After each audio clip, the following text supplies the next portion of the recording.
According to CNN, in just the first 6 months of this year, about 10,000 people in Mexico have been killed because of the violence and the drug cartels. In fact, a San Antonio priest has actually survived 2 assassination attempts by the cartels, but tonight he is speaking out about his ordeal. News 4's Randy Escamilla sat down with Father Ted Pfiefer and his miraculous mission to Mexico as he dealt with both God and guns.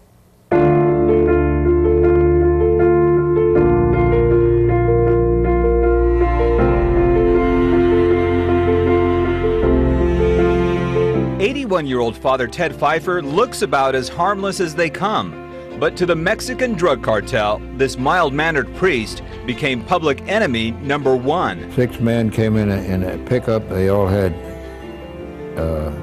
they used the AK-47 automatic weapon. Father Ted went to southern Mexico in the late 1960s to minister to Indian groups in remote mountain villages. Not only was he their priest, but he was their doctor and also a mechanic. He delivered and baptized babies. But as the U.S. demand for illicit drugs increased, sinister strangers began moving in and slaughtering his parishioners to gain power and control. I kept a list when I had about 150 that were murdered. And many of these were innocent people, many of these were children, many of these were women. Many of these were people that I had baptized. I had been at that area a very long time. Father Ted vividly remembers a massacre of children home alone when cartel gunmen came looking for their father. When the armed gang didn't find him, they turned and emptied their assault weapons on the children. The children were there. They opened fire on them. They killed them all. They slaughtered them.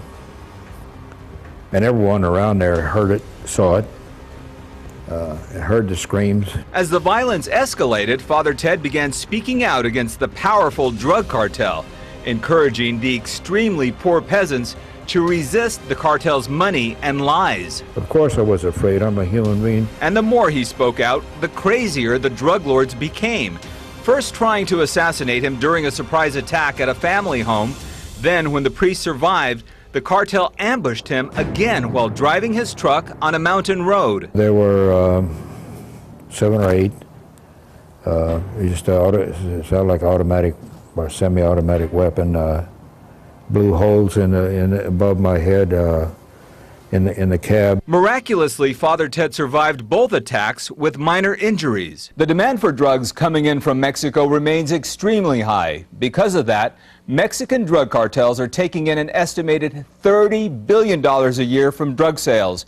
And Father Ted says his friends and people in Mexico will likely continue to die in drug-related violence. Today, Father Ted is now in the Oblate's retirement home in San Antonio and recovering from a stroke. And he says as long as he's alive, he'll continue to speak out against the drug cartels and his experience with God and guns. On the north side, I'm Randy Escamilla, News 4, San Antonio.